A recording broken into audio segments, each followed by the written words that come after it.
what we're doing right now, Shirley. You know, you're watching me, I'm watching you.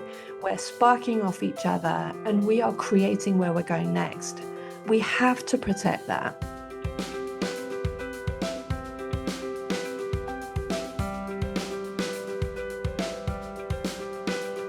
Hello, I'm Shirley Kavanagh, and you're very welcome to the Leadership Discoveries podcast, where leaders and experts from across sectors share insights, turning points, and hard-won wisdom that can drive real leadership impact. And today I'm joined by Antoinette Dale Henderson, TEDx speaker, best-selling author and executive coach. And Antoinette is the creator of the accredited evidence-based Gravitas methodology. And that's the framework behind her best-selling book, Leading with Gravitas, Unlocking the 6 Keys to Impact and Influence. Now, Antoinette's leadership journey is particularly interesting because it brings together senior communications experience, leadership development, and a deep commitment to helping leaders find an authentic form of presence. And who doesn't want that? Antoinette, you're very welcome. It's amazing to be here. Thank you so much, Shirley. Antoinette, can we just start off with your own leadership journey? Because I think it'd be really interesting to understand some of the key turning points, that shaped what you do today, basically. So can you kind of just take us through that journey? Sure. Well, interestingly, what shaped my work today started from an incredibly young age. I am half Swiss French. My mum's from the French speaking part of Switzerland, and I grew up in England. And for my first 5 years or so, she only spoke to me in French. And so my first day at primary school was an interesting experience being a French speaker in an English school. And I talk about this at the start of my TED talk, actually. The experience of being the only one, the odd one out, the experience of not actually being able to express myself from that very formative age, it gave me tremendous empathy later on and throughout my life for people who aren't able to express themselves, but also an incredible drive to find ways to be heard and recognized. And it's only since running my own business and creating the books and working with leaders that particular experience came back to the fore for me and became so significant. I was like, the key was there from a very young age.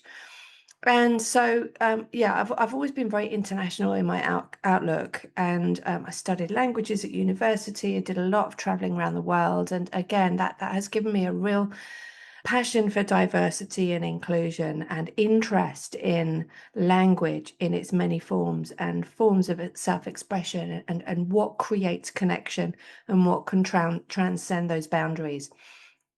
I then, after my degree, and don't worry, I'm not going to do a blow-by-blow account, but I spent 18 years working in communications consultancy, and again, that gave me some really powerful insights into how to communicate on behalf of brands, how to think creatively, how to think strategically, how to base work on evidence and research and data, and then how to spin a yarn, how to tell a story. And then the practical, tangible skills around pitching for business, financial management, project management, all of those things, then actually were the skills that enabled me to then, when I then moved into setting up my own business, which was 18 years ago now, it gave me a tremendous amount of valuable grounding with which to build a business. And so in that time then, that particular experience from the age of 5 then came back and has helped influence the work that I do around gravitas, leadership, communication skills, and really helping people to find their voice and express themselves with credibility, authority, and confidence. So it's kind of even very personal all the way through.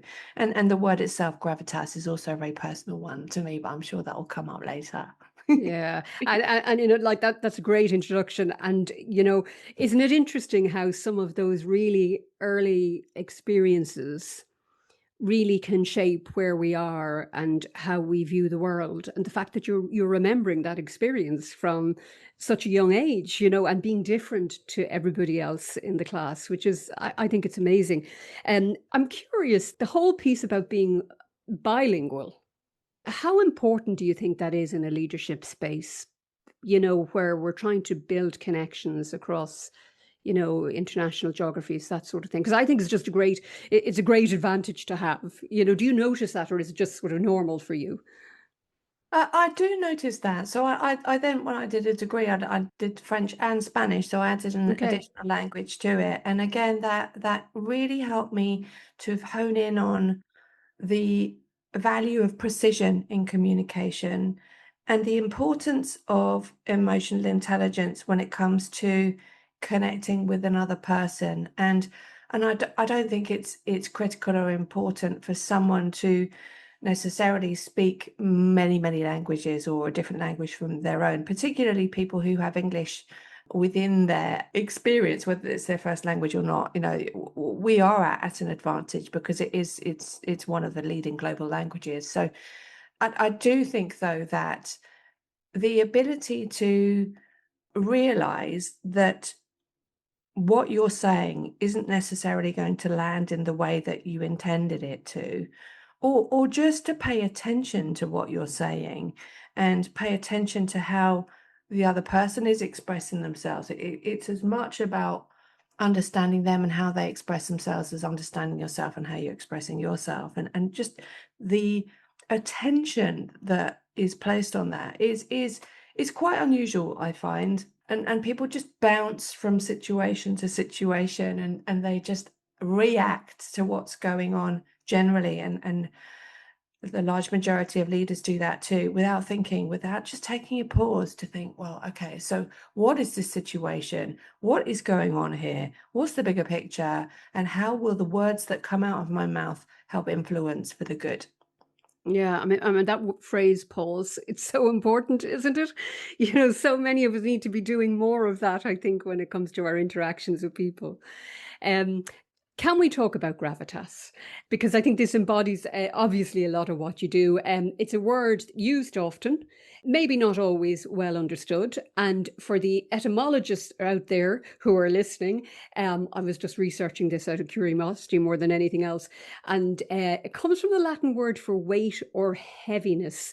And it originally referred to an admired Roman virtue of moral rigor and self discipline.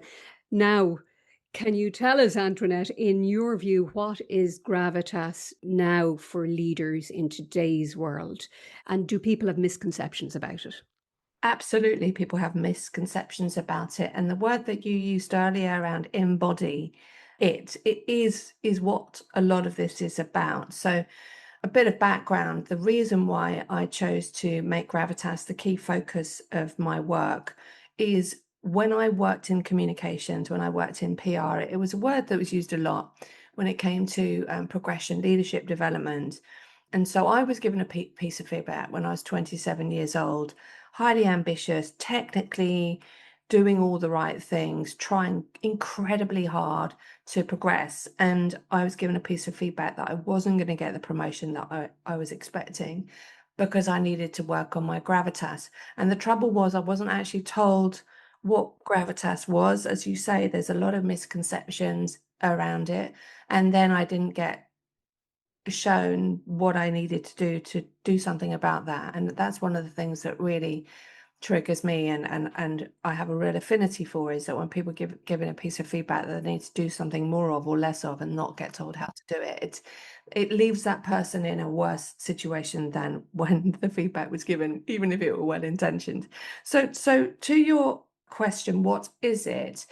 I did exactly the same thing when I was given that feedback. I looked it up in the dictionary and I saw all the things that you've just said there about the etymology. I also saw that originally it was, the definition that I read was a statesman-like quality, a statesman-like quality. And I remember thinking, how am I going to do that at the age of 27? Like fairly petite, blonde female. How's that going to work? And actually, I don't want to do that. I'm who I am. I want to be who I am. And a lot of the pressure that people get is, or the temptation that people do, is that they look around and they think, well, who is doing this properly then? Who is successful at that? And then they emulate the most senior people in the organization. And then you often will get organizations that are a collection of clones of the people at the top. Yeah. And then you get people who are trying, they're faking it till they make it. They're getting critical imposter syndrome. And then when they get asked in one of those senior-based interviews, well, what makes you different from anybody else? Why should we pick you? It's really hard for them to articulate what that is because they've spent all this time trying to be something that they think they should be. So that was the driver behind all of this. So my Mhm. definition of gravitas and why it's particularly relevant in today's working environment is it's the ability to command respect, get taken seriously, get your voice heard, and do that in a way that is authentically true to who you are. And that's what makes it relevant to today.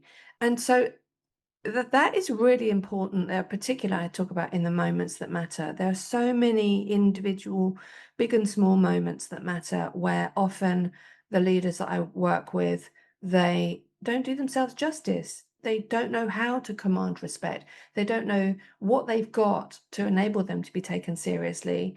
And they haven't learned the skills to be able to use their voice. And so they then compromise their authenticity. So it's all doable, but it does take some focus and some work to get there. But it's all absolutely achievable. And often people think actually for me to get to gravitas, I need to be on the exec. And Mm. it needs to like a fine wine emerge. And that absolutely isn't the case once people learn the Yeah. skills. I mean, there's a couple of things just in that piece that you said there. I mean, the first thing I'd just like to pick up on actually is that piece where you said you got feedback as a 27-year-old, you need more gravitas. And isn't it the essence of good leadership to actually be able to be specific and say, and this is what I mean, rather Yes. than just say the word? So that's just such an important point. So I just wanted to call that Yeah. out and just reinforce it. The other question before we go into the essence of the methodology that I know you've created around, establishing gravitas as such. I mean, we're essentially talking about executive presence, aren't we? Are the two aligned, do you think? The two are aligned, yes. And the word gravitas, even though it is a Latin word, it doesn't translate into every single language. So I will, for people who aren't familiar with the term, and many people, who do have English as their first language, they're not familiar with the term either. So I'll say it's like executive presence. It's essentially, it gives you the same qualities and skills. Although I do talk about presence as being one of the components of gravitas, but we'll go into that. Yeah. And just one thing before we just go into gravitas in more detail into the methodology you talk about. I'm just wondering from your experience in your practice with organizations, just with interacting with leaders, is this a gendered issue or is gravitas as much an issue for males, females? It is and it isn't. So on the one hand, that piece of feedback around you need to work on your gravitas is more often than not used as feedback to women. And sometimes because of the lack of awareness around what it actually is, sometimes some people who will give that feedback it's almost like a shortcut to actually we're not going to go for you as the person who we're going to promote, or we're not going to select you as the person for this role that we're interviewing for, because essentially we're looking for a man, right? So sometimes it's an excuse. So that's one part. The second part is that when it comes to self-development and asking for support and help and being open and available for learning and development, I find that women are more comfortable putting themselves forward and talking about the challenges associated with not being able to find their voice. That they're more comfortable doing that. When I'm working with men in terms of the executive coaching and people who approach me to work with me directly, that the men will tend to do that under the radar. That there is a perception that, if you're owning up to it publicly, then there's a vulnerability there. But the ability to do all of those things that I described is gender neutral. And the skills that I share are absolutely relevant, and they're the same regardless of gender. I do have a program which is Gravitas for Women, and I am invited a lot into organizations to run leadership development programs for women, But what I talk about in those programs is no different from if it were a mixed gender audience. What is different is the stories that the women will bring to the table around the critical and crippling challenges that they do face around the cultural expectations around their right to have a voice and their ability to express it. And this is the case regardless of level. And that then is around cultural and societies and organizational expectations around, when a voice is being heard, the tendency is it's the male voice. And then finally, you can hear there's a bit of a soapbox. Yeah. Men's voices tend to be listened to and heard in terms of the timbre of their voice and the depth of their voice and their ability to use volume. They will naturally get heard more than women's voices. When women are passionate or when they're under pressure, their voice will go shrill. They might decrease the volume of their voice. So that will be harder for us to hear than a man's voice when he's holding forth and speaking from a place of strength. And of course, that then comes from conditioning again around girls. Girls, as they're brought up, are conditioned to be nice and play small and be nice and quiet and neat and sit in the corner and, play with dollies. That is changing, but traditionally that has been the case, whereas boys are encouraged to run about, be loud, you know, Yeah. play games, be competitive, be boisterous. And so all of that testosterone is more readily available for men and boys than it is for girls and women. Yeah, that's really interesting observations there, Antoinette. And doesn't it really play, I suppose, into that emotionally intelligent leadership at the top of organizations, particularly, where people are more aware of exactly that. When voices aren't being heard, how do we get them into the room? Exactly. Yeah. And I encourage mixed groups when we're talking about inclusion and allyship to look at in meetings, for example, appointing shared voice ambassadors, so someone whose job it is to make sure that every voice in the room is being heard, and training people who are chairing meetings or running meetings to ensure that they are keeping a tally. I certainly do that in my courses. I'll absolutely keep it very equitable and in the right and appropriate way, make sure that every single perspective is invited to the table, because otherwise it's just become self-perpetuating. Yeah, and it's really interesting with all these fabulous AI tools that are available to us, where you can record meetings and then actually see the proportion of time that, certain speakers have spent contributing into the meeting. Can be always an interesting analysis, I have to say. Can we talk about the methodology as such? Because I know people will be very interested in, what are those keys to impact and influence? What does it people need to be doing? Yes, and when I decided to create the program and write the book, coming from a consultancy background, I thought clearly this needs to be based on rigor and research. So I went out and conducted research in leaders, all different types of leaders globally, leaders in the public eye, leaders from history, leaders in corporate organizations, community leaders, to look at decoding what this quality of gravitas is. And then I created the Gravitas wheel, which is essentially a profiling tool where people can assess themselves against the 6 components of the Gravitas wheel. And people find that really helpful because, firstly, it means that you're focusing, and I really encourage people to focus on growth mindset. They're focusing on what they're doing well first, but then they're also looking at where are the gaps. In what ways are they holding themselves back against these 6 different components of gravitas?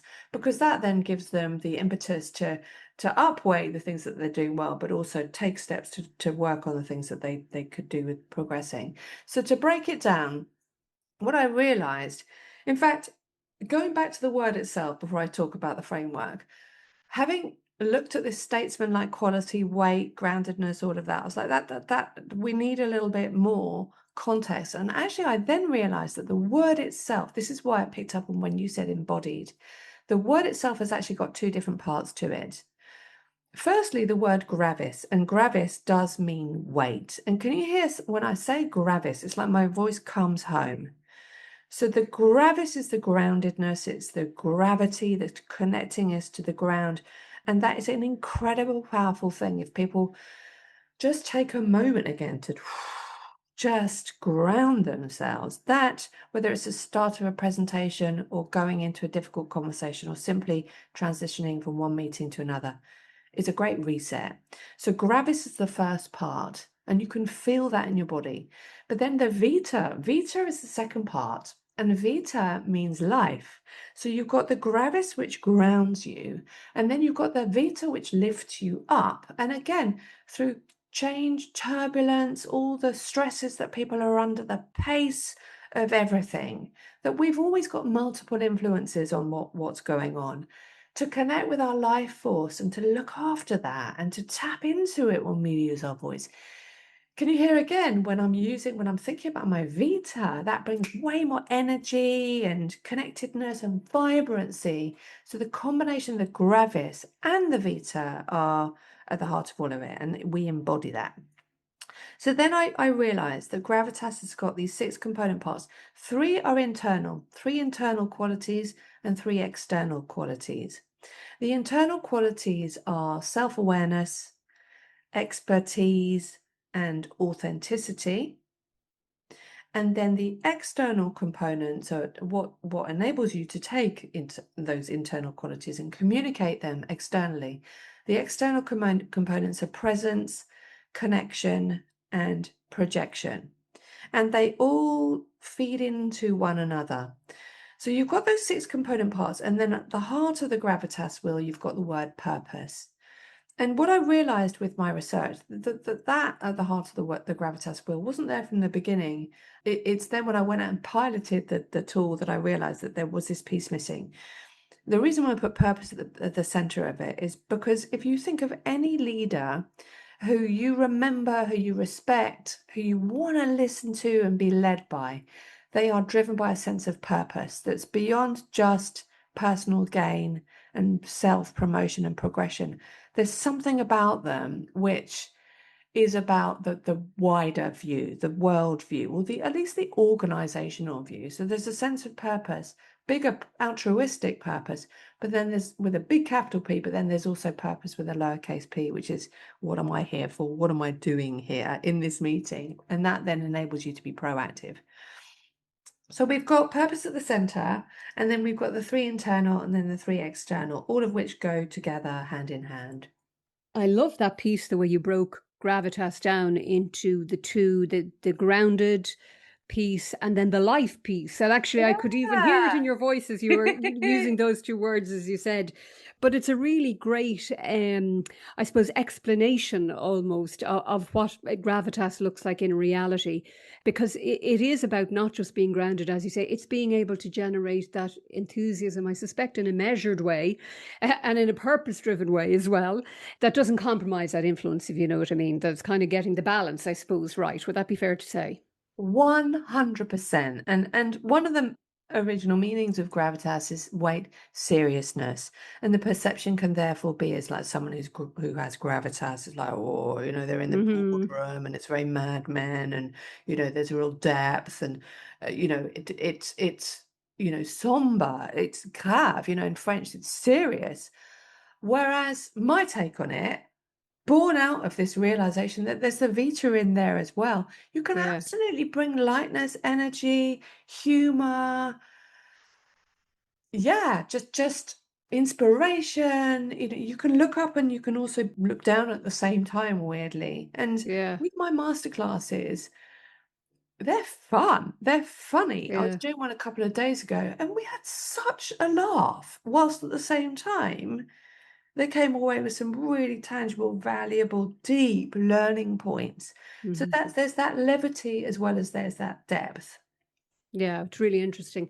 Just when we were, having a pre-conversation about this conversation, we were just talking about where the world is at the moment, and how so many things are changing. There's so much uncertainty, a lot of complexity, and I'm just wondering, from your experience now, interacting with organizations, interacting with leaders, the impact that maybe we're not really seeing so much because everyone's caught up in the technology and caught up in the next shiny piece of technology. Is there anything at a human level that you think we're actually missing or we need to be focusing on? Oh my goodness, where do we start?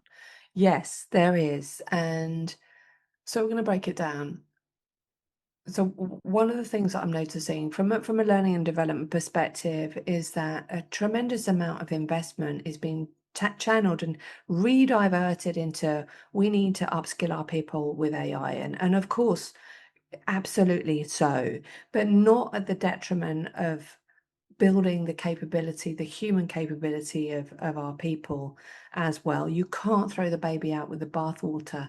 And interestingly, I saw that there's a piece of research that was showing that organizations are now having let go quite a few of their senior experienced people. They're now inviting them to come back in to help implement the best of what AI is without losing the value of critical sound experience and judgment. So that aspect of it that it's important to have both hand in hand when it comes to development. And then there's the impact on leaders themselves. So many organizations, as a result of AI, are letting go of people. Was one organization that I worked with quite recently that they've had to let go 10% of their population as a result of AI replacing capability. And the impact that that has on the leaders who are left and the impact that that has on the pace of change. It's crazy that you can turn around a piece of work by at a hit of, with a brief and a stroke of a button in nanoseconds that would have taken weeks and months to previously create. The pressure that that is placing on the people who are implementing that and leading that is phenomenal. And so I'm seeing overwhelm, I'm seeing burnout, I'm seeing people having to take time out from work for stress and particularly, well, at all levels, but at that kind of mid or emerging leader level where they're having to manage up, manage down, sideways, hold things together if they're working in consultancy, deal with clients as well, keep abreast of the latest changes that AI is exacerbating and accelerating. It is unprecedented. And so, yeah, it has a lot of strengths, of course it does. But at the same time, when it comes to leadership and when it comes to gravitas, it's having quite a detrimental effect as well. So in what ways is that happening? Well, firstly, there was an amazing talk that Steve Jobs gave, the Stanford address. He went back to Stanford and gave an address years ago now. Fabulous speech. And he talks about the importance of joining the dots, that you can't join the dots looking forward. You can only join the dots looking back. So he talks about all the significant moments, the dots that happened to him throughout his life that enabled him to come up with the concept of Apple and then create even the typeface and the creativity that went in that. All of his life's experience that led him to that point. And so my point here is that unless people are being allowed to evolve and develop and figure things out for themselves, fail, create dots for themselves. If they're just using AI to do that, then they won't have the dots in place for them to really learn and identify their own authentic individual way of thinking or their ability to be creative if AI has just done it all for them. So I think that that's really important is we need to have AI free zones where people are left able to turn to their own knowledge and their own experience and create their own knowledge and experience to lead them forward. So there's that part of it. And then there's the part around human expression and communication. If we're all being keyboard warriors, we're all using Claude or whatever tools to create content, then when we then come face to face with other human beings, we're losing the skills to be able to communicate interpersonally. And there's less need for us to be able to hold forth and command respect from the front of the room.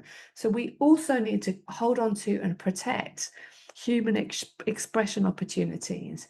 And then finally, the emotional intelligence piece as well. There's quite a few people who I know who are now being coached by their AI buddy. And that's lovely. And it certainly has its place. but it won't ever replace the human to human. What we're doing right now, Shirley, you're watching me, I'm watching you, we're sparking off each other, and we are creating where we're going next. We have to protect that. So again, you can hear I'm super passionate about how we Yeah. can protect that in organizations too. Really interesting. And, just even as you're talking there, just, a few things, the piece around learning. It would be terrible if we lose that ability to look back on experiences that we've had and we learn from them because we happen to use the AI to do it for us. Do you know what I mean? So I really feel very passionately about that myself. I think the other thing you're talking about there, when, using AI to write our emails, to write our arguments, all that sort of thing, it kind of does challenge the authenticity piece a little bit, doesn't it? Because we're kind of losing our authentic voice sometimes with that. Because I find that myself if I'm using it, I have to say, well, actually, that isn't Shirley Kavanagh. I've got to sort of write it in Shirley Kavanagh's way, sort of thing. And I think the other thing that just that you mentioned, as somebody, it's not my line, but I was given this line by somebody, and it's so right. When you use AI as your critical friend or as the person who's going to give you advice in whatever realm, I always remember he said to me, never forget, Shirley, that AI doesn't care about you. So I had a great example of that recently when somebody told me they'd used it in a sort of a career sense, a work sense, and it gave advice that, quite frankly, if they'd followed it, it probably would have been catastrophic within an organizational sense because there's no context. Isn't it really interesting? Exactly that, for Yeah. sure. And so we have to protect in our own heads that critical voice and Yeah. perspective, but we also have to have other humans around us who can help us be those critical friends as well. Yeah. Human. Absolutely. So yeah, one of the thought leaders who I work with, Julie Holmes, she's an expert in AI. She talks about 20-60-20. So you have to have a human at the beginning of the 20 to ensure that the brief is bang on and watertight. And then you have to have a human at the end of the 20 to then just check before whatever it is gets implemented. And that's why organizations who have let go a lot of those people who had that capability because of their lived experience. They're bringing Yeah. them back because it's not enough to just rely on it. Yeah, no, absolutely. Antoinette, I am going to bring this conversation reluctantly to an end, but my last question to you, for leaders who are at an early stage, let's say in their careers, what would you be advising them in terms of either capabilities that they need to develop or what do they need to focus on in this very uncertain world that we're in? Mm. Well, one of the biggest challenge that leaders who are emerging will share with me when I'm asking them what do they want to get out working with me, whether it's one-to-one or on a program or whatever, is, that word confidence is, I need to work on my confidence, or, I'm experiencing imposter syndrome because I'm being thrown into these new situations and I don't feel equipped. So it's about you start with a mindset first, and that's where the internal components of the gravitas will help you. So firstly, self-awareness.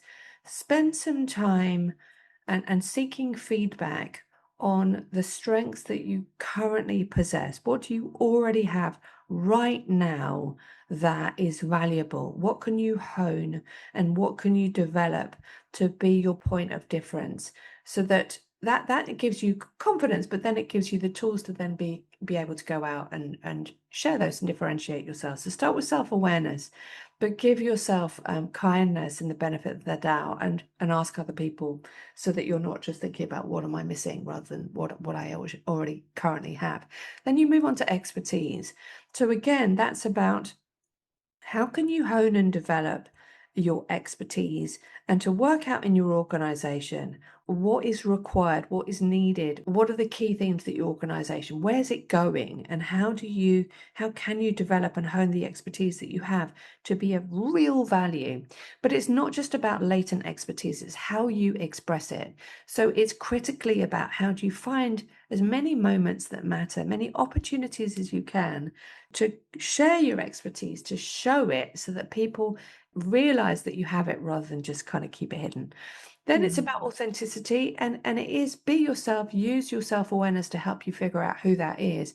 Share stories that are only uniquely yours. But also think about that. I talk about managed authenticity. So being able to adapt and adjust and flex and tailor your communication style depending on the different situations that you're in. So start with the internal, and then when it comes to how do you express yourself, work on your presence. So that's about learning the tools around body language, tone of voice, choice of words. How do you do that? Then connection. How do you strategically map and grow your network and really place importance on doing that? It's one of the things that people don't allow enough time to do, and that's one of the things that will catapult you forward. So work on your ability to connect and your ability to build rapport. And then finally, projection is find opportunities to speak at scale. Create opportunities and start small, but to use those more formal presentation skills opportunities, because that again will help you amplify and augment the voice that you've got to reach the bigger audiences. And then finally come back to your sense of purpose. Why am I in this meeting? Why am I delivering this presentation? Why am I in this role? Why am I in this interview? What do I want to have happen? And then actually what's important here for me? What difference do I want to make? What do I care about? And tap into that, because that is incredibly powerful when people do that. Super, super advice. Thank you very much. And you started off with a phrase there that has real resonance. Be kind to yourself as well in all of that. Isn't that so important that we kind of keep that perspective? Antoinette, that's been fantastic. Thank you so much. I have thoroughly enjoyed this conversation. Lots and lots of super advice. Thank you very much for joining me today. Thank you, Shirley. That was awesome. Loved it. I hope you enjoyed today's conversation. And I know for me, every conversation leaves me with something new to think about. So that you don't miss any of these episodes, you can subscribe to the Leadership Discoveries podcast. Do connect with me on LinkedIn or visit shirleykavanagh.com for more resources to help you reflect and support you in your own leadership journey. Until next time.